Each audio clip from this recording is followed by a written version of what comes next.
मैं यहां आया आपसे कुछ बातें कहने के लिए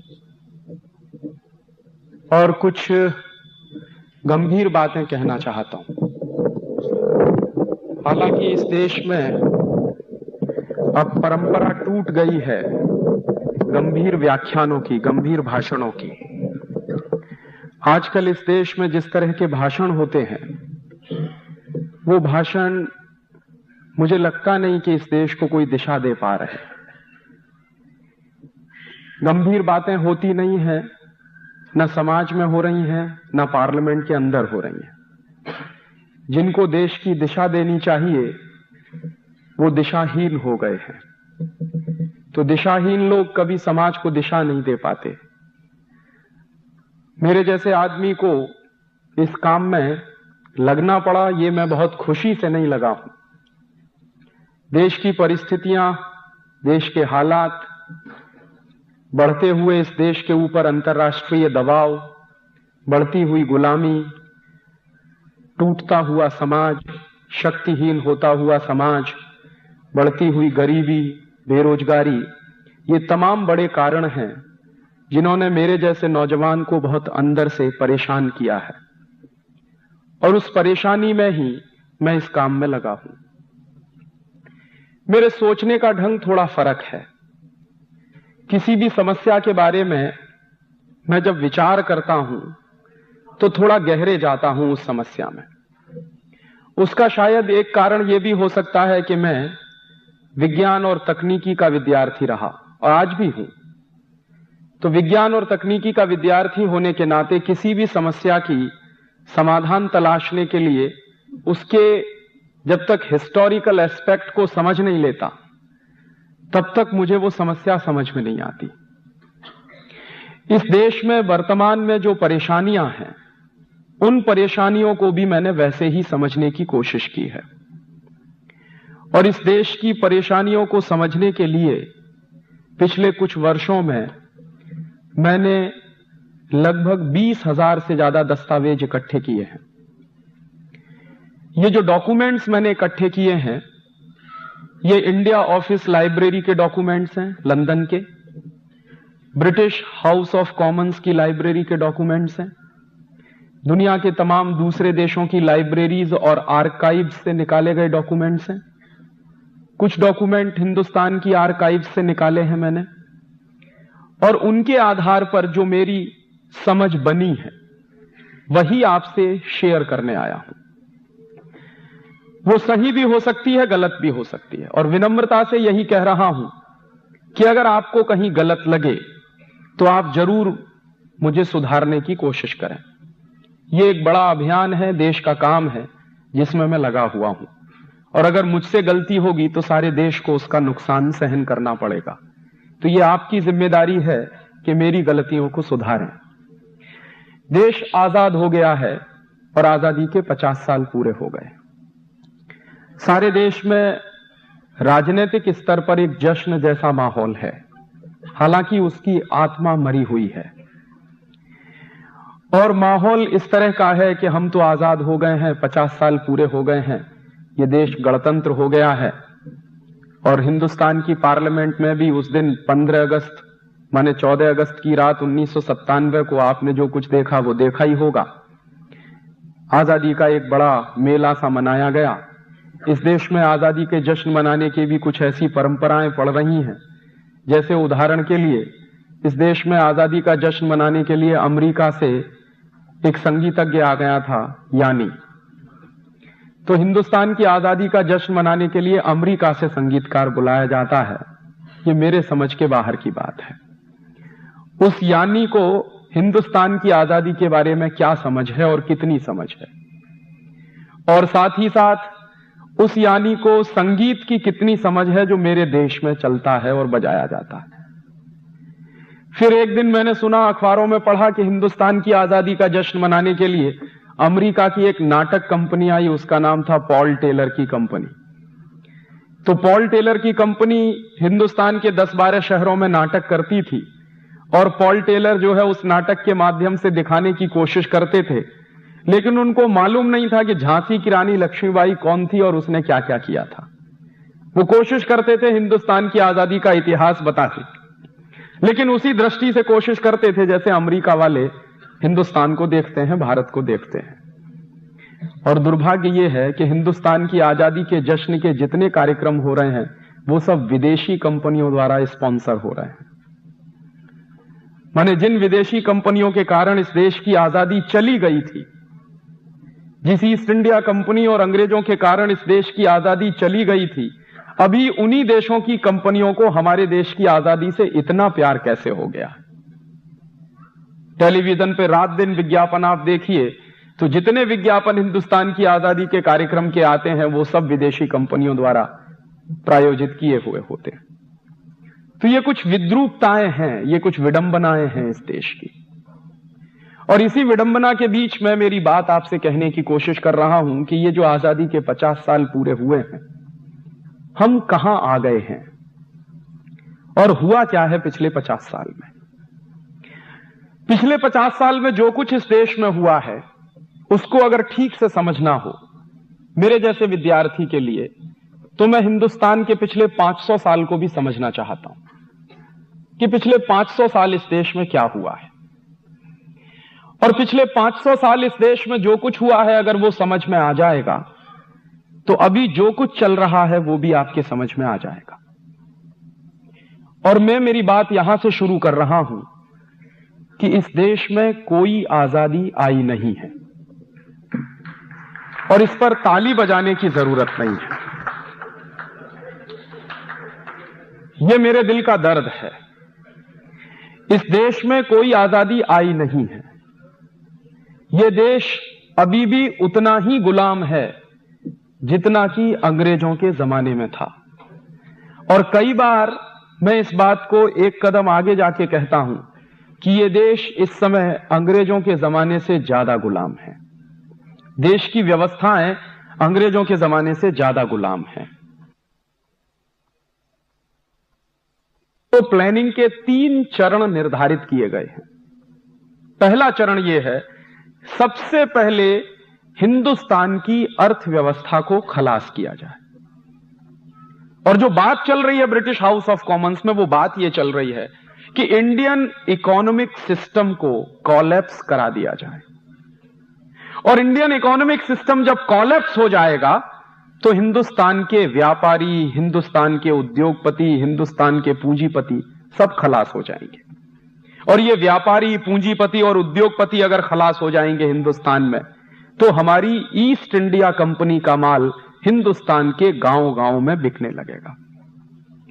और इस डिबेट को चलाते हुए विल्बरफोर्स कह क्या रहा है, एक मजेदार बात आज आप देख रहे हैं जो चल रहा है उसका कंपैरिजन मैं कर रहा हूं। विल्बरफोर्स कह रहा है कि हमको हिंदुस्तान में फ्री ट्रेड करना है। तो एक एमपी पूछता है उससे, what do you mean by free trade?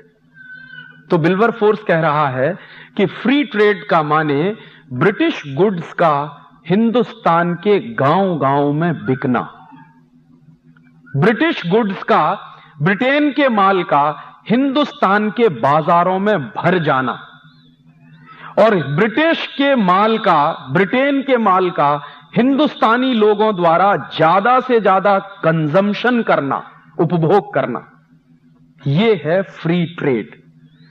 इसके सेकंड पार्ट में एक बात और कह रहा है विल्बरफोर्स, फ्री ट्रेड की व्याख्या करते हुए सेकंड पार्ट में यह कह रहा है कि यह जो फ्री ट्रेड चलेगा इसमें एक चीज और होनी चाहिए कि हिंदुस्तान में बहुत अच्छा रॉ मटेरियल है जो इंग्लैंड में नहीं है।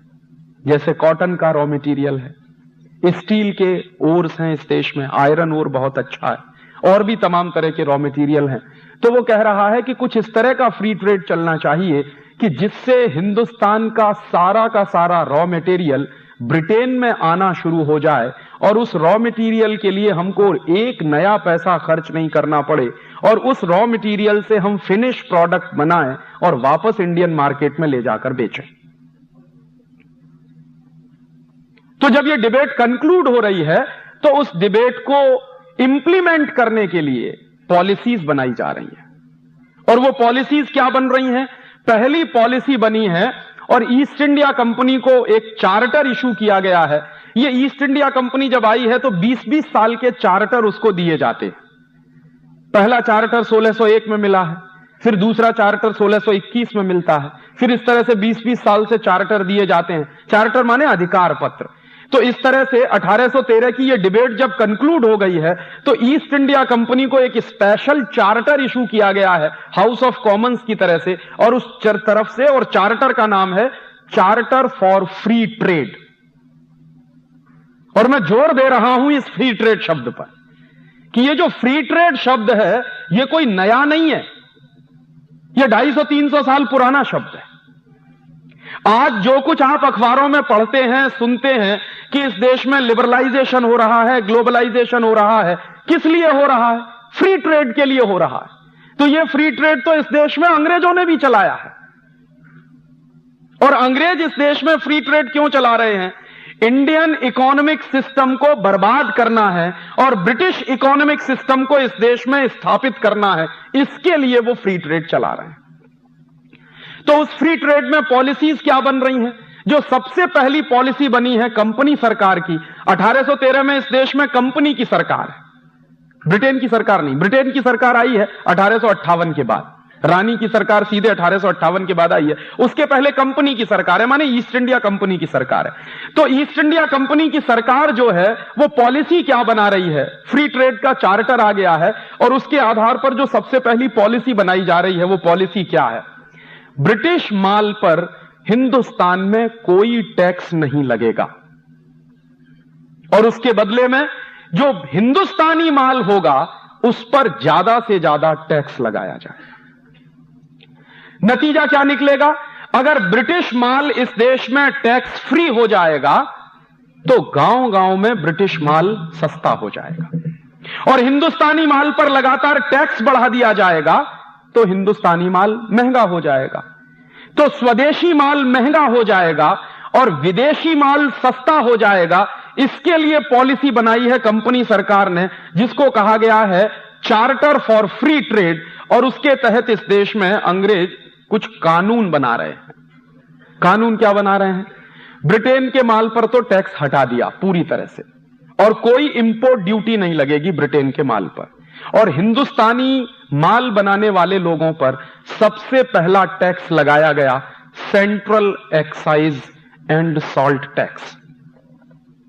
और यह अंग्रेजों ने क्यों लगाया है सेंट्रल एक्साइज टैक्स? ताकि हिंदुस्तान में माल बनाने वाले लोगों का माल महंगा हो जाए। तो सेंट्रल एक्साइज टैक्स लगा दिया, माने जो वस्तुएं बन रही हैं उस पर उत्पाद कर, वस्तुओं के उत्पादन पर कर। उसके बाद हिंदुस्तानी व्यापारी उन वस्तुओं को बाजार में बेच रहे हैं, तो कंपनी सरकार ने वस्तुओं के बाजार में बेचने पर भी कर लगाया है, जिसको अंग्रेजों ने कहा है सेल्स टैक्स। फिर तीसरा कर कि वस्तुओं के उत्पादन पर कर, वस्तुओं के बाजार में बिकने पर कर, और उन वस्तुओं के बिकने से जो आमदनी आ रही है उस पर भी टैक्स, और उसका नाम अंग्रेजों ने रखा है इनकम टैक्स।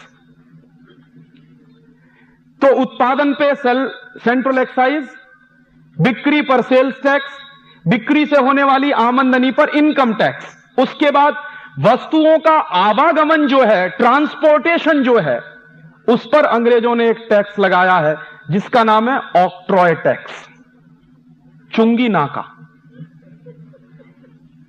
और उसके बाद एक आखिरी टैक्स और लगाया अंग्रेजों ने। अंग्रेजी सरकार क्या करती थी, कंपनी सरकार क्या करती थी कि कहीं कहीं पुल बनाती थी, तो पुल पर से माल लेके जब ट्रक गुजर रहा है तो आपको पुल का कर देना है, क्योंकि हमारी सड़क आप इस्तेमाल कर रहे हैं। तो उसको उन्होंने नाम दिया टोल टैक्स।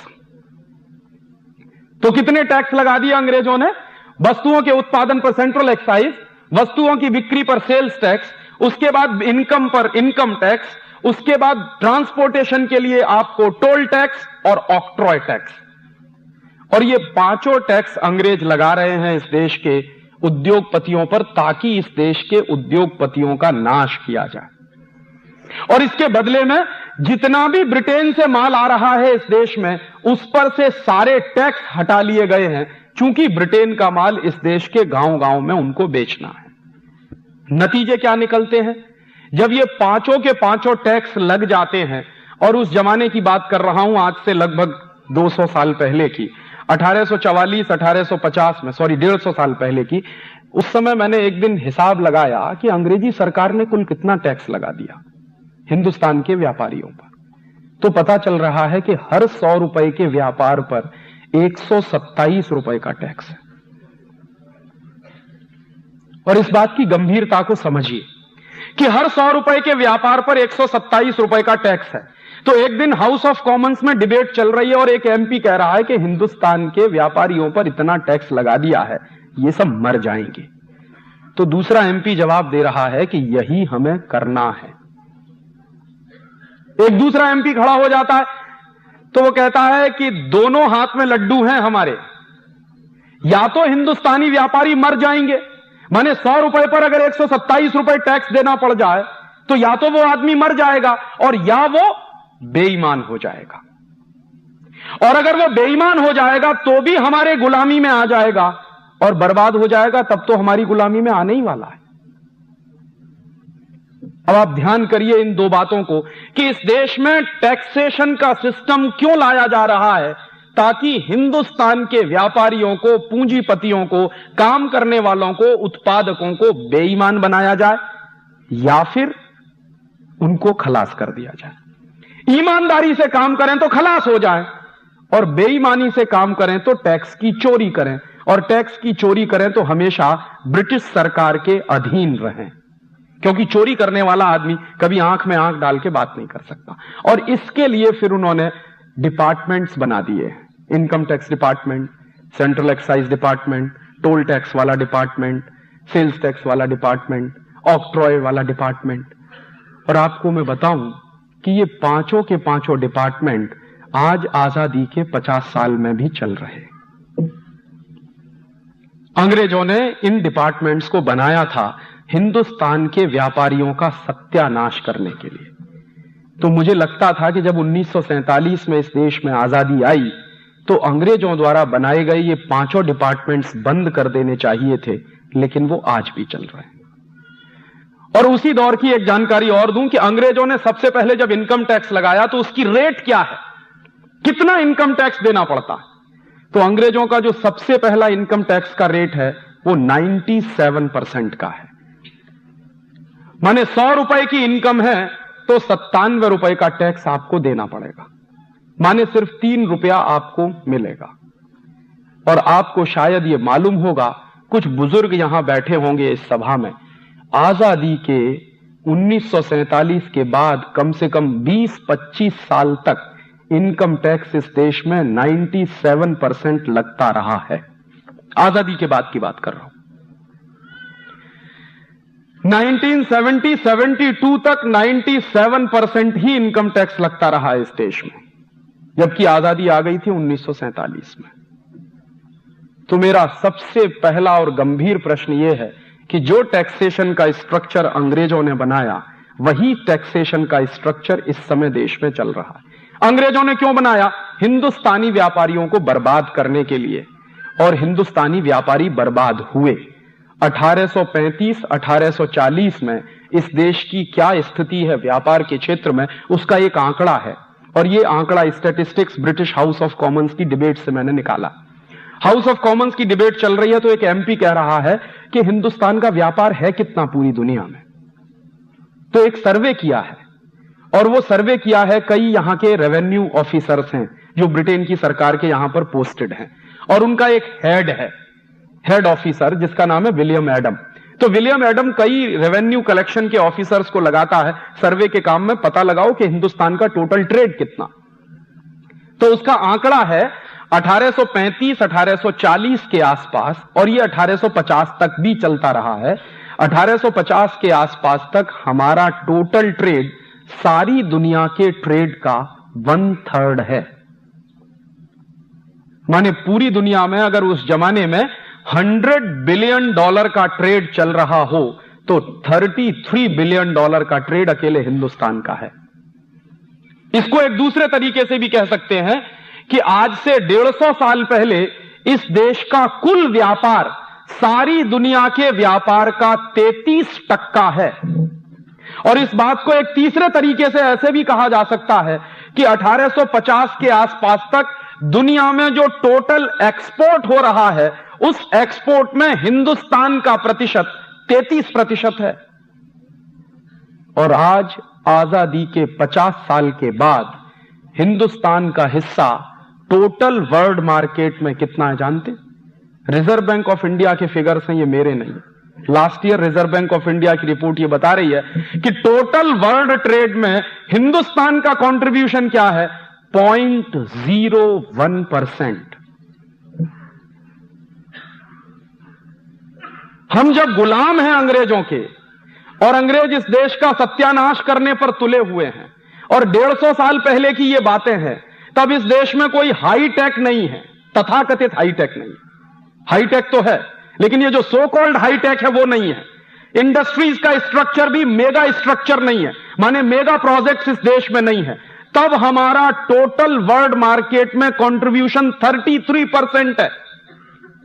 और आज इस देश में लाखों लाख करोड़ रुपए के इन्वेस्टमेंट के बाद, 244 नेशनल पब्लिक सेक्टर के होने के बाद, इतनी विदेशी कंपनियों को बुलाने के बाद, हिंदुस्तान में इतने बड़े बड़े घराने होने के बाद, इतनी हाईटेक लेने के बाद, टोटल वॉल्यूम ऑफ ट्रेड कितना है?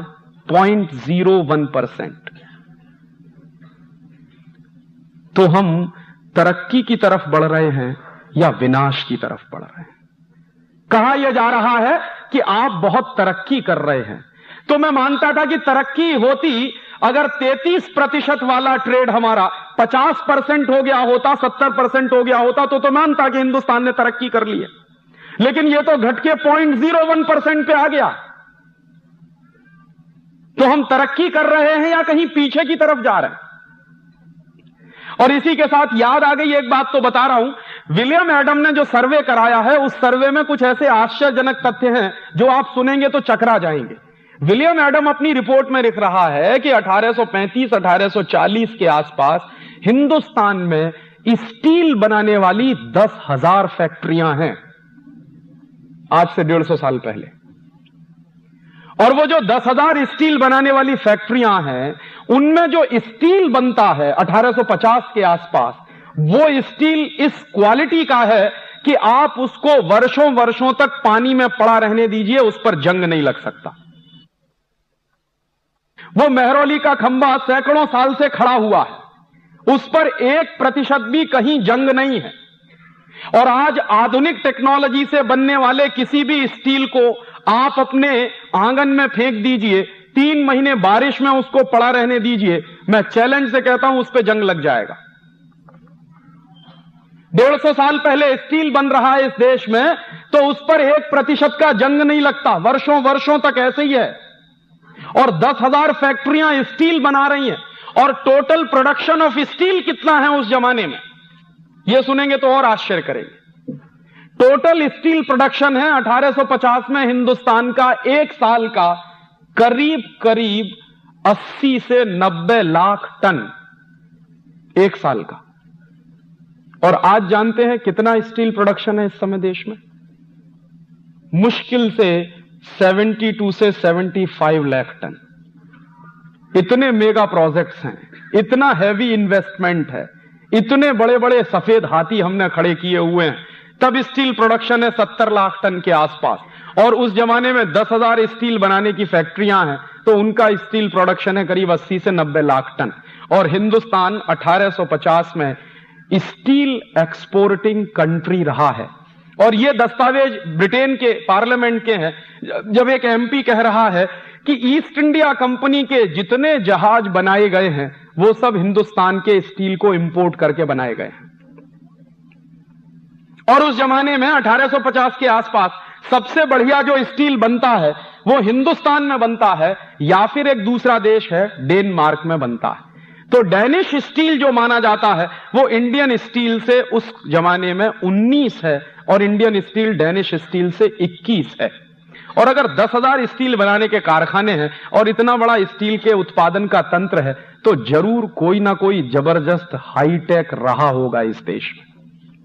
ये एक अलग बात है कि हम उसको जानते नहीं, क्योंकि अंग्रेजों ने वो दस्तावेज नष्ट कर दिए। और उन्हीं अंग्रेजों के दस्तावेजों के कुछ दूसरे हिस्से हैं जिनके आधार पर पता चला है कि हिंदुस्तान में सबसे ज्यादा स्टील प्रोडक्शन होता था 1850 के आसपास सरगुजा में। सरगुजा मध्य प्रदेश का एक इलाका है। इस पूरे सरगुजा में स्टील बनाने के सबसे ज्यादा कारखाने रहे। और सरगुजा में स्टील बनाने के कारखाने क्यों रहे? तो यह बात सब जानते हैं कि सरगुजा में आयरन ओर सबसे ज्यादा है। मध्य प्रदेश का जो इलाका है सरगुजा, उसमें आयरन ओर सबसे ज्यादा है, इसलिए उस जमाने में सबसे ज्यादा स्टील बनाने के कारखाने हैं। और स्टील बनाने का काम कौन करते हैं वहां? तो जिनको आप ट्राइबल्स पीपुल कहते हैं, वो उस जमाने के सबसे बड़े स्टील प्रोड्यूसर लोग हैं, जिनको हम मानते हैं कि ये तो पढ़े लिखे नहीं है, क्योंकि इनके पास डिग्री नहीं है, क्योंकि इन्होंने बीटेक नहीं किया, क्योंकि इन्होंने एमटेक नहीं किया, क्योंकि इन्होंने पीएचडी नहीं किया। लेकिन सच्चाई यह है कि हिंदुस्तान के सबसे बड़े स्टील प्रोड्यूसर हैं वो। और अभी भी सरगुजा के इलाके में मैंने तो मेरी आंखों से देखा है, आज भी आजादी के 50 साल बाद भी कुछ लोग बचे हैं जो स्टील बनाने की टेक्नोलॉजी जानते हैं। लेकिन दुर्भाग्य यह है कि वो टेक्नोलॉजी आगे तक पहुंच नहीं रही है। वो टेक्नोलॉजी खत्म कैसे हुई? अंग्रेजों ने ये हिंदुस्तान के स्टील बनाने वाले कारखाने बंद कराए। कैसे बंद हुए? अंग्रेजों ने एक कानून बना दिया। कानून क्या था कि पहले जो स्टील बनाने वाले ट्राइबल्स होते थे, वो जंगलों में से जो खाने होती थी, खदानें होती थी, उनमें से स्टील का रॉ मटेरियल ले आते थे और स्टील बनाते थे उससे। अंग्रेजों ने क्या किया कि एक कानून बना दिया कि कोई भी ट्राइबल खदानों में से ओर नहीं निकाल सकता, और बाकायदा इसको सख्ती से लागू करा दिया। और फिर उन्होंने यह घोषणा कर दी कि खदानों में से अगर और कोई निकालेगा ट्राइबल, तो उसको 40 कोड़े मारने की सजा, और उससे पर भी वो ना मरे तो उसको गोली मार दी जाए। इतना सख्ती से वो कानून इस देश में लागू हो गया। तो धीरे धीरे आदिवासियों के स्टील के ओर लेने पर पाबंदी लगा दी गई और धीरे धीरे वो खत्म होते चले गए, और क्रम के काल में वो करीब करीब समाप्त हो गए हैं। और आपको जानकर ये आश्चर्य होगा कि ये कानून जो अंग्रेजों ने चलाया कि आदिवासी आयरन ओर नहीं ले सकते, वही कानून हिंदुस्तान में आज भी चल रहा है। और आज भी इस देश में जो टेक्नोलॉजी जानते हैं वो लोग आयरन ओर नहीं ले पाते। और उसके दूसरी तरफ क्या चल रहा है कि बड़ी बड़ी विदेशी कंपनियां उन आयरन ओर्स को खोद खोद कर ले जा रही हैं।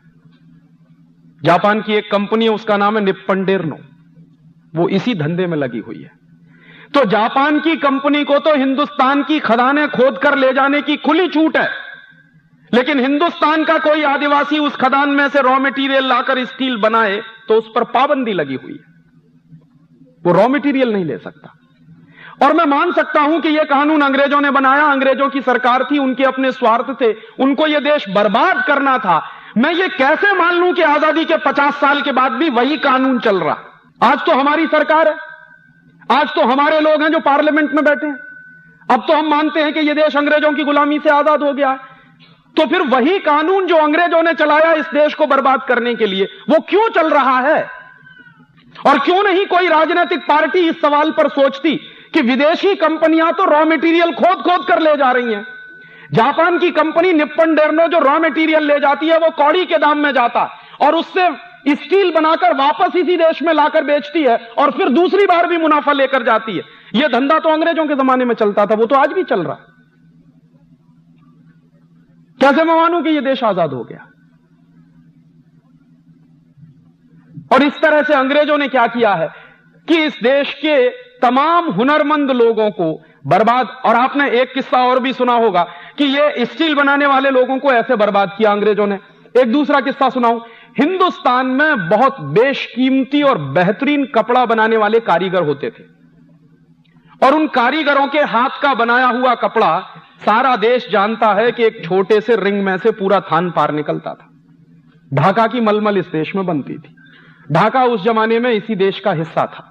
बांग्लादेश तो 72 में बना है, उसके पहले वो थोड़ा पाकिस्तान का हिस्सा था और 47 के पहले हमारे देश का हिस्सा था। और ये किस्सा मैं आपसे कह रहा हूं 1750 से 1850 के बीच का। इतना बेहतरीन कपड़ा बनाने वाले जो कारीगर होते थे, उनके हाथ का बुना हुआ कपड़ा कोई कल्पना नहीं कर सकता कि मशीन इतना महीन कपड़ा बुन सकती है क्या। जिस टेक्नोलॉजी, जिस हुनर से वो कपड़ा बनाते थे, और सारी दुनिया में वो कपड़ा बिकता था, मशहूर था हिंदुस्तान का कपड़ा। सबसे ज्यादा जो एक्सपोर्ट अर्निंग्स होती थी हमारे देश को, वो दो ही चीजों से होती थी, या तो हमारे मसाले बिकते थे या हमारा कपड़ा बिकता था। तो कपड़ा बनाने वाले जो कारीगर थे, अंग्रेजों को उनसे परेशानी थी। अंग्रेजों को क्या परेशानी थी? लंकाशायर और मानचेस्टर का कपड़ा इस देश में बिक नहीं पाता था, क्योंकि हिंदुस्तानी कपड़ा ही इतने क्वालिटी का बनता था, कोई खरीदता ही नहीं था लंकाशायर और मानचेस्टर के कपड़े को। तो अंग्रेजों ने क्या किया? फ्री ट्रेड के नाम पर हिंदुस्तान का बेहतरीन कपड़ा बनाने वाले कारीगरों के अंगूठे काटे गए, उनके हाथ काटे गए। सूरत के इलाके में दस्तावेज है मेरे पास, 1 लाख से ज्यादा कारीगरों के अंगूठे कटे हैं अंग्रेजों के जमाने। बिहार में एक इलाका है, उसका नाम है मधुबनी। मधुबनी के इलाके में अंग्रेजों ने करीब 2.5 से 3 लाख कारीगरों के हाथ काटे हैं। और अंग्रेजों की ईस्ट इंडिया कंपनी ये काम करते हुए बड़ा गर्व महसूस कर रही है। और जब लंकाशायर और मानचेस्टर का कपड़ा बिकना शुरू हो जाएगा तो हिंदुस्तान की कपड़ा मिलें बंद हो जाएंगी। और यह हिंदुस्तान का कपड़ा उद्योग इस देश का सबसे बड़ा उद्योग है, जो सबसे ज्यादा एक्सपोर्ट अर्निंग देता है। अगर यह कॉलेप्स हो जाएगा तो इंडियन इकोनॉमी कॉलेप्स हो जाएगी। यह डिबेट है ब्रिटिश पार्लियामेंट की, और उसके बाद उन्होंने यह कर दिया। बाद में क्या हुआ है कि लंकाशायर और मानचेस्टर से आने वाले कपड़े पर टैक्स हटाया गया, और हिंदुस्तान के व्यापारियों के ना सिर्फ अंगूठे और हाथ काटे गए हैं, बल्कि हिंदुस्तान के व्यापारी जो कपड़ा बना रहे हैं उन पर टैक्स भी बढ़ा दिया गया। सूरत की टेक्सटाइल इंडस्ट्री पर 1840 के बाद अंग्रेजों ने 1000% एक्स्ट्रा टैक्स लगाया ताकि यह इंडस्ट्री बंद हो जाए। और मानचेस्टर और लंकाशायर का कपड़ा टैक्स फ्री कर दिया है ताकि इस देश में गांव गांव में गली गली में वही कपड़ा बिकने लगे। बाद में यहां से वो रॉ मटेरियल भी ले जा रहे हैं, और रॉ मटेरियल जो जा रहा है वो कॉटन के रूप में जा रहा है। और अंग्रेजों को रॉ मटेरियल ले जाने के लिए बड़ी प्रॉब्लम आ रही है उस जमाने में। तो उस प्रॉब्लम को सॉल्व करने के लिए अंग्रेजों ने जानते हैं क्या किया? रेल चलाई है इस देश में। मेरे बहुत सारे लोग कहते हैं, मेरे दोस्त कहते हैं कि अगर अंग्रेज नहीं आते तो इस देश में रेल नहीं होती। और रेल अंग्रेजों ने चलाई क्यों है? रेल अंग्रेजों ने चलाई है ताकि हिंदुस्तान के गांव गांव से कॉटन इकट्ठा करके रेल में भर के उसको बंबई तक पहुंचाया जाए, और बंबई से पानी के जहाज में भर के लंदन ले जाया जाए। सबसे पहली रेल चली है इस देश में, ये अहमदाबाद बंबई वाली, ये सबसे पुरानी रेलवे लाइन है इस देश की। एक्सपेरिमेंट के रूप में अंग्रेजों ने जो रेल चलाई है वो सबसे पहले चलाई है बंबई से ठाणा के बीच में। लेकिन जब एक्सपेरिमेंट सक्सेसफुल हो गया है तो फिर उन्होंने सबसे पहली रेल चलाई है अहमदाबाद और बंबई के बीच में। ये जो अहमदाबाद और बंबई का पूरा इलाका है, ये सबसे बेस्ट किस्म के कॉटन प्रोड्यूसर एरियाज रहे हैं। तो यहां से क्या होता है, रेल चल रही है, उसमें कॉटन भर भर के यहां आ रहा है बंबई के बंदरगाह पर, और बंबई के बंदरगाह से वो कॉटन जहाजों में भरकर इंग्लैंड जा रहा है। तो जहाजों में जो कॉटन भरकर इंग्लैंड जाता था तो अंग्रेजों को अपने खाली जहाज भेजने पड़ते थे ताकि यहां का कॉटन भर के लंदन जाए। तो अक्सर क्या होता था कि अंग्रेजों के जो जहाज आते थे खाली या खाली, वो कभी कभी डूब जाया करते थे। अक्सर खाली जहाज जो होता है वो समुद्र में डूबने के चांसेस उसके ज्यादा होते हैं। तो अंग्रेजों ने उसकी एक युक्ति निकाली थी कि वहां से जहाज खाली नहीं आना चाहिए। तो अंग्रेज क्या करते थे कि उसमें नमक भर के उस जहाज को हिंदुस्तान में भेजा करते थे, और वो नमक यहां बंबई के बंदरगाह पे निकाल दिया जाता था, और उसमें फिर कॉटन भर के वो जहाज वापस लंदन चला जाता था। नतीजा क्या होने लगा कि अंग्रेजों के जहाज आते थे तो नमक आता था, नमक आता था तो नमक का ढेर लग जाता था। तो अंग्रेजों की ईस्ट इंडिया कंपनी को प्रॉब्लम हुई कि इस नमक का करें क्या। तो उन्होंने एक नियम बना दिया कि हिंदुस्तान के गांव गांव में ब्रिटेन का नमक बिकवाना शुरू कर दो। तो इसके लिए उन्होंने क्या किया? इसके लिए उन्होंने यह किया कि हिंदुस्तान में जो अपना नमक बनता था स्वदेशी, उस पर टैक्स लगा दिया, और ब्रिटेन का जो नमक आता था उसको टैक्स फ्री कर दिया। नतीजा क्या निकला कि हिंदुस्तान में अंग्रेजों का गांव गांव में नमक भी बिकने लगा। और यह बात गांधी जी को बर्दाश्त नहीं थी। गांधी जी की उम्र उस जमाने में, यह 1890 की बात मैं कह रहा हूं, मुश्किल से 20-21 साल की उम्र थी। 20-21 साल की उम्र में वो लंदन में थे, और लंदन की एक वेजिटेरियन काउंसिल के मेंबर थे। तो लंदन की वेजिटेरियन काउंसिल के मेंबर की हैसियत से उन्होंने एक लेख लिखा था 1890 में, उसकी फोटोकॉपी मुझे मिल गई है। उस लेख में गांधी जी लिख रहे हैं कि ये अंग्रेज कितने क्रूर हैं, इन्होंने हिंदुस्तानी नमक पर भी टैक्स लगा दिया है। और हिंदुस्तानी नमक पर टैक्स लगा के इन्होंने क्या किया है, गांव गांव में हिंदुस्तानी नमक महंगा हो गया है। और अंग्रेजों की चाल यह है कि उनका जो ब्रिटिश नमक है वो हिंदुस्तान के गांव गांव में बिके। और वो क्या कह रहे हैं? वो कह रहे हैं कि अंग्रेजों के दोनों हाथ में लड्डू हैं, इंडियन नमक पर टैक्स लगा दिया है तो इंडियन नमक महंगा हो गया है, उससे रेवेन्यू कलेक्शन भी बढ़ गया अंग्रेजों का, और ब्रिटेन का नमक गांव गांव में सस्ता हो गया है, उसकी बिक्री से मुनाफा भी हो रहा। और तब गांधी जी कह रहे हैं कि ये तो इतना क्रूर कानून है, इसके खिलाफ तो कुछ होना चाहिए। गांधी जी की उम्र उस समय मुश्किल से 20-21 साल की है, लेकिन उस उम्र में उनके दिमाग में यह मंथन चल रहा है कि कुछ होना चाहिए। और वो मंथन चलते चलते 1930 में नमक सत्याग्रह के रूप में प्रकट हुआ। और गांधी जी ने नमक सत्याग्रह किया क्यों है? गांधी जी ने नमक सत्याग्रह इसलिए किया है कि अंग्रेजों का नमक इस देश में बिक रहा है, इंडियन नमक पर टैक्स लगा हुआ है, हिंदुस्तानी लोगों को नमक बनाने से रोका जाता है, अंग्रेजों के लोग इस देश में नमक बनाते हैं और बेचते हैं। इस कानून को मैं तोड़ूंगा और इसके खिलाफ मुझे सत्याग्रह करना है। गांधी जी के साथ इस सत्याग्रह में आने के लिए कोई तैयार नहीं है, तो गांधी जी कह रहे हैं कि मैं अकेले जाऊंगा। उस जमाने में पंडित मोतीलाल नेहरू गांधी जी को चिढ़ा रहे और क्या कह रहे हैं पंडित मोतीलाल नेहरू कि बापू अगर नमक सत्याग्रह करने से आजादी मिल जाए तो कोई भी आजादी ना ले ले इस देश में। तो मोतीलाल नेहरू को गांधी जी कह रहे हैं कि पंडित तुम एक बार नमक कानून तोड़कर देखो तो तुमको पता चल जाएगा कि आजादी आती है कि नहीं आती है। और इस देश में नमक सत्याग्रह आजादी के प्रतीक के रूप में उभर कर आया। और उस गांधी नाम के व्यक्ति ने दांडी के समुद्र तट पर एक मुट्ठी नमक हाथ में लेकर 6 अप्रैल 1930 को कसम खाई है कि आज के बाद इस देश में अंग्रेजों का नमक नहीं बिकेगा, गांव गांव में गली गली में अपना नमक हम बनाएंगे, और इसके लिए हमको नमक कानून तोड़ना पड़ेगा तो हम तोड़ेंगे। और उस नमक कानून को तोड़ने में लाखों लाखों लोग जेल गए हैं, पूरे देश में लाखों लाखों लोग अंग्रेजों की लाठीचार्ज से घायल हुए और हजारों लोग उसमें मर गए। बाद में अंग्रेजी सरकार को झुकना पड़ा है और वो सारा का सारा वापस किया गया। लेकिन आज मैं आपको दुर्भाग्य से कहूं कि जिस गांधी ने सन 1930 में 6 अप्रैल को एक मुट्ठी नमक हाथ में लेके कसम खाई थी कि इस देश में आज के बाद विदेशी नमक नहीं बिकेगा, उस देश में आजादी के 50 साल के बाद और अन्नपूर्णा।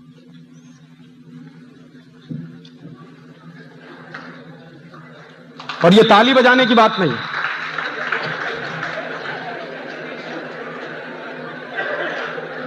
अगर आजादी के पहले अंग्रेजों की सरकार के जमाने में इस देश में अंग्रेजों का नमक बिकता था और उस पर टैक्स लगा के उसको महंगा कर दिया गया था, तो आज आजादी के 50 साल के बाद भी वही दृश्य इस देश में हम देख रहे हैं। और क्या दृश्य देख रहे हैं कि हिंदुस्तान की सरकारों ने विदेशी कंपनियों को नमक बनाने के लिए खुली छूट दे दी है। इस नमक को बनाने में कौन सी हाई टेक है, आप जरा मुझे बताइए। नमक को बनाने में कौन सी मशीन लगती है, यह मुझे बताइए। सूरज की रोशनी होती है, समुद्र का पानी होता है, सूरज की रोशनी और समुद्र के पानी के मिलन से नमक बन जाता है। और हिंदुस्तान में हजारों साल से यह टेक्नोलॉजी इस्तेमाल होती है, सारी दुनिया के कई देशों में यही टेक्नोलॉजी इस्तेमाल होती है। और इस काम के लिए भी अगर विदेशी कंपनियों को बुलाया जाए तो मैं कैसे मान लूं कि यह देश आजाद हो गया है। और कहीं गांधी जी की आत्मा देखती होगी स्वर्ग से तो 8-8 आंसू रोती होगी कि जिस देश में मैंने नमक सत्याग्रह किया उस विदेशी कंपनी का नमक ना खाया जाए, इसके लिए आज इस देश के लोग बाजार में विदेशी कंपनी का नमक खरीद रहे हैं। शायद हमको मालूम नहीं है हम कितना बड़ा नेशनल क्राइम कर रहे हैं जब ये काम हम कर रहे हैं। और इसलिए मैं मानता नहीं कि यह देश आजाद हो गया है। इस देश में गुलामी के पहले की जो व्यवस्थाएं थी, आजादी के पहले की जो व्यवस्थाएं थी, वही व्यवस्थाएं चल रही हैं। और अंग्रेजों ने इस तरह से इस देश को खलास किया है। एक दो और उदाहरण दूं आपको कि अंग्रेजों के जमाने की व्यवस्थाएं कैसे चल रही हैं। 1865 में अंग्रेजों ने इस देश में एक कानून बना दिया। उस कानून का नाम था इंडियन फॉरेस्ट एक्ट। और यह कानून अंग्रेजों ने क्यों बनाया? यह कानून अंग्रेजों ने बनाया कि हिंदुस्तान में जंगल जो होते थे वो ग्राम समाज की संपत्ति होते थे, गांव सभा की संपत्ति होते थे। तो गांव के लोगों का जंगल पर अधिकार होता था। और जब जंगल गांव समाज की संपत्ति होते थे, ग्राम सभा की संपत्ति होते थे, तो जंगलों की रखवाली करने का काम गांव के लोगों का होता था। और गांव के लोग मानते थे कि ये हमारी प्रॉपर्टी है, तो उस प्रॉपर्टी को सुरक्षित और संरक्षित रखने के उन्होंने 50 तरीके अपनाए थे।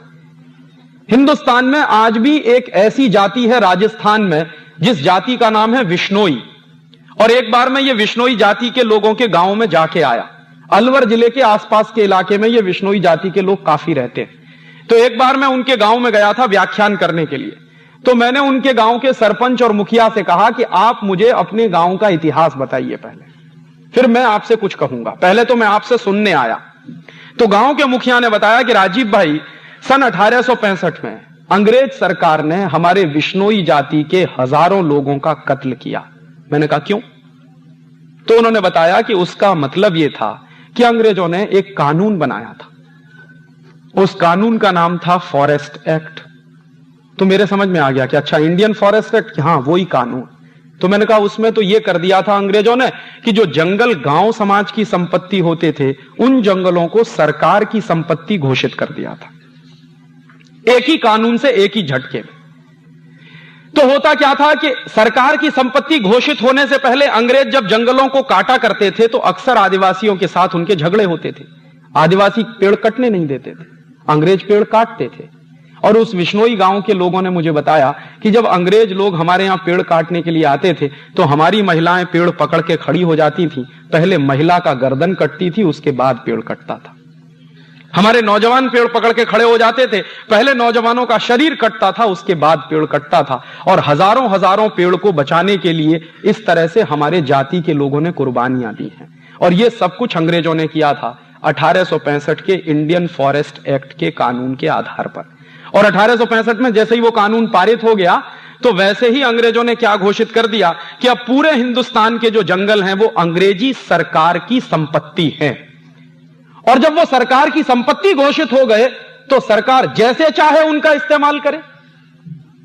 गांव समाज के लोगों को कोई हक ही नहीं है। उन्होंने हजारों हजारों साल से जंगलों को लगाया है, उन्हीं लोगों का जंगलों पर कोई हक नहीं है जिन्होंने जंगल लगाए हैं, जिन्होंने जंगल खड़े किए हैं। और जिनको जंगलों से कुछ लेना देना नहीं और जो जानते नहीं कि जंगल कैसे लगाए जाते हैं, उनको पेड़ काटने का अधिकार मिल गया क्योंकि एक्ट बना दिया अंग्रेजों ने। और अंग्रेजों के काम करने का तरीका क्या था कि जब किसी को मारना हो, खलास करना हो, बर्बाद करना हो तो उसके लिए कानून बना दो। तो वो क्या कहते थे, हम तो कानून का पालन कर रहे हैं, माने आपकी जेब कट रही है, आपकी बर्बादी हो रही है और अंग्रेजों के लिए वो कानून का पालन हो रहा है। तो 1865 में उन्होंने कानून बना दिया। अब उस कानून के पालन करने के लिए उन्होंने हिंदुस्तान के हजारों हजारों आदिवासियों को मार दिया क्योंकि वो जंगल बचाने की लड़ाई लड़ते थे। उस कानून में एक प्रोविजन है। प्रोविजन क्या है? 1865 का जो इंडियन फॉरेस्ट एक्ट है वो ये कहता है कि कोई भी आदिवासी या कोई भी हिंदुस्तानी व्यक्ति जंगल के पेड़ नहीं काट सकता और जंगल से लकड़ी भी नहीं ला सकता, भले ही अपने निजी इस्तेमाल के लिए क्यों ना हो। उसके उल्टे तरफ अगर अंग्रेजी सरकार चाहे और अंग्रेजों के ठेकेदार चाहें तो करोड़ों पेड़ कट सकते हैं। तो अंग्रेजी सरकार को और अंग्रेजी ठेकेदारों को तो लाइसेंस मिल गया पेड़ काटने का, लेकिन हिंदुस्तान के लोग जो जंगलों में रहते थे अगर वो पेड़ काट कर लकड़ी ले आए अपना खाना बनाने के लिए तो उन पर पाबंदी लगा दी उन्होंने कानून से। और अगर कोई भी व्यक्ति जंगल से लकड़ी लाया है खाना बनाने के लिए तो उसको जेल हो जाएगी। और अंग्रेजों ने इसी काम के लिए एक पोस्ट बनाई जिसका नाम था डिस्ट्रिक्ट फॉरेस्ट ऑफिसर, DFO। और यह पोस्ट बनी 1865 में। और इस पोस्ट के आदमी का काम क्या था? यही कि कोई भी हिंदुस्तानी अगर जंगल से लकड़ी काट लाए तो उसको सजा दिलवाना, उसके ऊपर केस बनाना, उसको मारना, उसको पीटना। और दूसरी तरफ अंग्रेजों के ठेकेदार और उनकी कंपनियां पेड़ काटें तो उनको लाइसेंस जारी करना। तो 1865 में यह कानून अंग्रेजों ने बनाया। ठीक है, 1947 में अंग्रेज चले गए, लेकिन कानून अभी भी वही है। और आज भी इस देश में 1865 का वही इंडियन फॉरेस्ट एक्ट चल रहा है जो अंग्रेज बनाकर गए थे। और उसके प्रोविजन क्या है? उसका वो प्रोविजन जिसमें आप पेड़ नहीं काट सकते लेकिन अंग्रेजी सरकार और अंग्रेजों की कंपनियां पेड़ काट सकती हैं, वो प्रोविजन आज भी वैसे का वैसा ही है। अगर आपकी सोसाइटी में कोई पेड़ लगा हो और वो पेड़ आपकी सोसाइटी की दीवार गिराने वाला हो, आप उस पेड़ को काट नहीं सकते। और अगर आपने वो पेड़ काट दिया तो आपकी शिकायत कर दे कोई आदमी डीएफओ से, तो आपके ऊपर केस चलेगा। यह कानून आज भी है।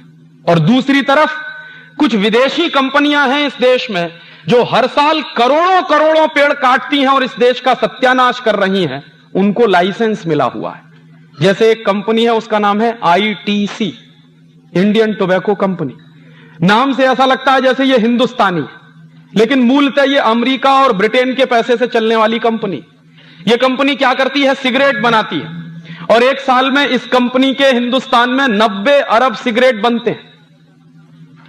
और वो 90 अरब सिगरेट बनाने के लिए इस कंपनी को कागज की जरूरत होती है, क्योंकि सिगरेट की जो तंबाकू होती है वो तो खेतों में पैदा हो जाती है, लेकिन तंबाकू के ऊपर जो कागज लपेटा जाता है वो तो बनाना पड़ता है। और वो कागज लपेटकर जो सिगरेट की स्टिक बन जाती है उसको पैकेट के अंदर बंद करना पड़ता है, तो पैकेट के लिए भी कागज बनाना पड़ता है। फिर उनकी एडवर्टाइजमेंट करनी पड़ती है कंपनी को, तो उसके लिए पोस्टर चाहिए, तो उसका भी कागज बनाना पड़ता है। तो यह company on an average 500 cigarette बनाने के लिए एक पेड़ काटती है, और हर साल यह कंपनी 1400 करोड़ पेड़ काट देती है। उसको लाइसेंस मिला हुआ है, आप अगर एक पेड़ काटें तो आपको जेल हो जाएगी। यह कानून किसका है? यह कानून अंग्रेजों के जमाने का। क्यों चल रहा है, इसका जवाब कौन देगा? 1947 में हम आजाद हो गए थे, यह कानून खत्म हो जाना चाहिए था, लेकिन क्यों चल रहा है अभी भी यह कानून, आजादी के 50 साल बाद तक? और अंग्रेजों ने जो जंगल गांव समाज की संपत्ति थे वो छीनकर सरकार की संपत्ति घोषित कर दिए। 1947 में जो सरकार आई थी उसको सबसे पहला काम यह करना चाहिए था कि जंगलों को वापस गांव समाज की संपत्ति घोषित करना चाहिए था, लेकिन वो तो नहीं हुआ आज तक। तो कैसे मैं मानूं कि यह देश आजाद हो गया? 1894 में अंग्रेजों ने एक कानून बनाया, उसका नाम था लैंड एक्विजिशन एक्ट। और यह लैंड एक्विजिशन एक्ट क्या था? गांव गांव के लोगों की जमीन हड़पने के लिए अंग्रेजों को एक कानून की जरूरत थी, क्योंकि अंग्रेजी पुलिस ऑफिसर जो होते थे वो गांव गांव में जाते थे, लोगों को मारते थे, पीटते थे, उनकी जमीन हड़प लेते थे। और ना सिर्फ जमीन हड़पते थे बल्कि हिंदुस्तान के बड़े बड़े राज्य भी लोग अंग्रेजों ने हड़प लिए थे। यहां के जो कई राजा थे उनकी स्टेट हड़प ली थी अंग्रेजों ने। और ऐसा एक किस्सा तो आप सबको मालूम होगा, झांसी की रानी लक्ष्मीबाई की स्टेट को अंग्रेजों ने हड़प लिया था। और झांसी की रानी लक्ष्मीबाई की स्टेट को जब अंग्रेजों ने हड़प लिया था तो उसी के लिए झांसी की रानी ने युद्ध किया था। बाद में झांसी की रानी की हत्या कराई थी, इसी देश के कुछ गद्दारों ने मिलकर झांसी की रानी को मरवाया था अंग्रेजों के साथ, उसको धोखे से। और वो गद्दार खानदान इस देश में अभी भी मौजूद है। तो झांसी की रानी की हत्या हुई थी। मामला क्या था कि स्टेट थी झांसी की, उसको हड़प लिया था। तो अंग्रेजों का एक ऑफिसर था, उसका नाम था डलहौजी। डलहौजी अक्सर यह कहा करता था कि ये हमको हमेशा स्टेट हड़पनी पड़ती है, गांव गांव की संपत्ति हमको हड़पनी पड़ती है, और इसके लिए हमको बड़ी हिंसा करनी पड़ती है, और अंग्रेजों को बड़ी मुश्किल भी सहन करनी पड़ती है। क्यों ना इसको हड़पने का एक कानून बना दिया जाए? तो उन्होंने संपत्ति गांव की हड़पने का कानून बना दिया, जिसका नाम हो गया लैंड एक्विजिशन एक्ट। और वो लैंड एक्विजिशन एक्ट आज से 103 साल पहले अंग्रेजों ने बनाया, ताकि गांव गांव की जमीन को छीना जाए, किसानों की जमीन को छीन लिया जाए, और वो जमीन छीनकर अंग्रेजी सरकार ईस्ट इंडिया कंपनी को बेचे या किसी विदेशी कंपनी को बेचे। ये धंधा करती थी उस जमाने की अंग्रेज सरकार।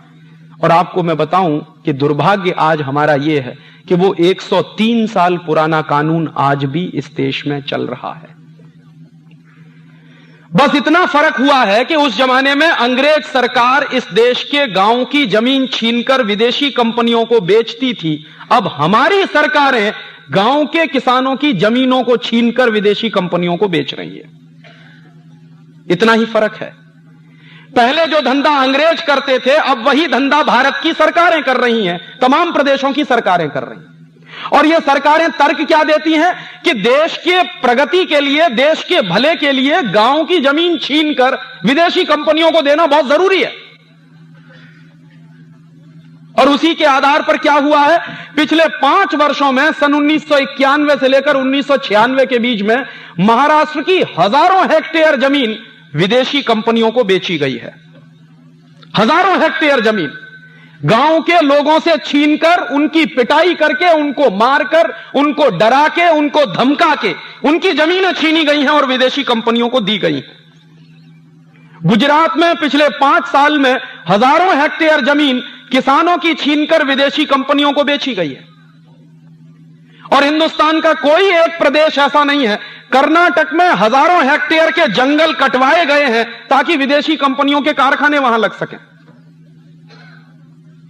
कोजेंट्रिक्स की बिजली की जो परियोजना आ रही है कर्नाटक में, वो इसी आधार पर आ रही है कि दक्षिण के वो जो पश्चिम घाट है वहां का, उसके जो बेहतरीन जंगल है उनको कटवाया जाए और विदेशी कंपनी की परियोजना चले वहां पर। यह धंधा तो अंग्रेज सरकार करती थी इस देश में। अगर वही धंधा आजादी के 50 साल के बाद हमारी सरकार कर रही है तो इसको मैं अंग्रेजी सरकार कहूं कि हिंदुस्तानी सरकार कहूं? और मैं कैसे मान लूं कि यह देश आजाद है? जिस तरह से अंग्रेज जमीन छीना करते थे गांव गांव की, वैसे ही जमीन अगर आज छीन रही है और दी जा रही है विदेशी कंपनियों को, तो कैसे माने कि यह देश आजाद हो गया?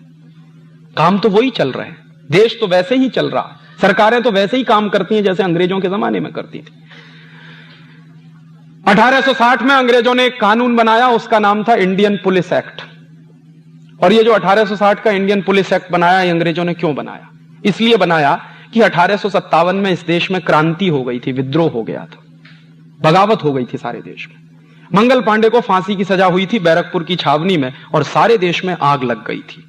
गांव गांव में नौजवान खड़े होने लगे थे, युवकों के मंडल आ गए थे और वो युवकों के मंडल फिर अंग्रेजी सरकार के लिए खतरा पैदा करते थे।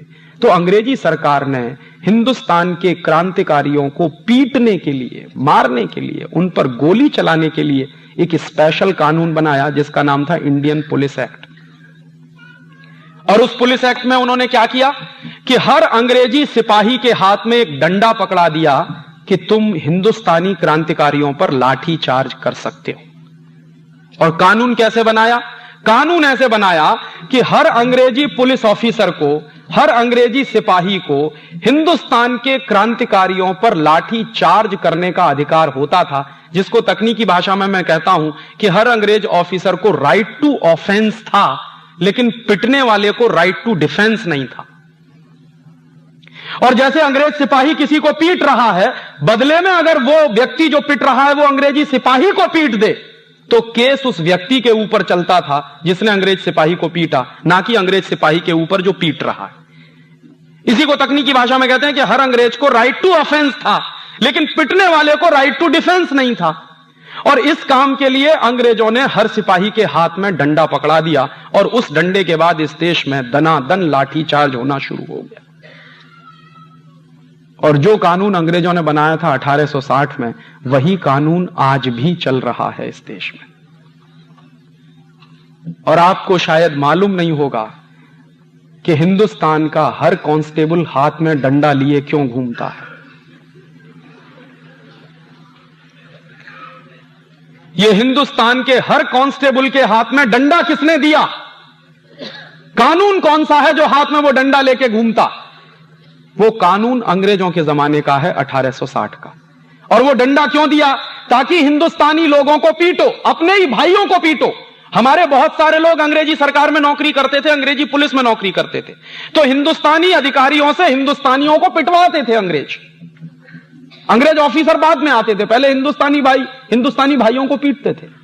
और यह दृश्य मैं मान सकता हूं कि 1860 में चलता होगा जब यह देश गुलाम होगा अंग्रेजों का। आज आजादी के 50 साल के बाद भी अगर वही दृश्य हमको देखने को मिले तो कैसे मैं मानूं कि यह देश आजाद हो गया। और इसी 1860 के इंडियन पुलिस एक्ट के आधार पर, चूंकि हर अंग्रेजी पुलिस ऑफिसर को राइट टू ऑफेंस होता था और मरने वाले को राइट टू डिफेंस नहीं होता था, इसी आधार पर गोली कांड हुआ था 13 अप्रैल 1919 को जलियांवाला बाग में। और जलियांवाला बाग में जो गोली कांड हुआ था 13 अप्रैल सन 1919 को, उसमें हुआ क्या था? 20,000 क्रांतिकारियों की एक मीटिंग चल रही थी शांतिपूर्वक, जिसमें कहीं कोई उत्तेजना नहीं थी। और एक भी क्रांतिकारी के हाथ में ना लाठी थी, ना डंडा था, ना बंदूक थी, ना पिस्तौल थी, कुछ भी नहीं था। और उन क्रांतिकारियों के ऊपर गोली चलाने का आदेश दिया डायर ने। और डायर ने जिस तरह से गोली चलाई, वो जलियांवाला बाग जिसने देखा हो, मैं तो वहां 3 बार गया हूं। उस में घुसने के लिए बहुत छोटा सा रास्ता है, मुश्किल से 3.5 फीट का रास्ता है, बहुत छोटा। उस रास्ते पर डायर ने तोप ले जाके लगा दी कि कोई भाग ना सके, और चारों तरफ से वो घिरा हुआ है, बड़ी बाउंड्री है उसकी। तो 20,000 लोगों की मीटिंग चल रही थी। डायर अंदर घुसा, फौज उसकी बिखर गई और बिना चेतावनी दिए गोली चला दी। 18 मिनट तक बराबर फायरिंग होती रही और 18 मिनट की फायरिंग में 2,000 लोग मर गए वहीं पर, और 2,000 लोग मर गए। बाद में डायर के ऊपर जब केस चला था तो उसने बयान दिया था कि मेरे पास गोलियां खत्म हो गई थी, अगर होती तो और आधा घंटे चला था। तो जब वो गोलियां चली 2,000 लोग मर गए, और बाकी लोग जो मरे वो भगदड़ से मरे। जो बच गए वो कुएं में कूदे जान बचाने के लिए, और कुएं में कूदे तो वहां मरे। और उन गोलियों से मरने वाले लोगों के जो दृश्य होते थे, इतने भीभत्स तरह से लोगों को मारा है उन्होंने, इतनी नृशंसता से, इतने क्रूर कृत्यों से उन्होंने मारा लोगों को। बाद में डायर के ऊपर जब केस चला तो डायर बाइज्जत बरी हो गया, उसको फांसी की सजा नहीं हुई। क्यों नहीं हुई? क्योंकि जज ने कहा कि 1860 का जो पुलिस एक्ट है वो डायर को गोली चलाने का अधिकार देता है, मरने वाले को राइट टू डिफेंस नहीं देता, इसलिए डायर का कोई कसूर नहीं इसमें। और डायर को ना सिर्फ छोड़ दिया गया, बल्कि उसको लंदन में बड़े भारी सम्मान के साथ एक उपाधि दी गई थी,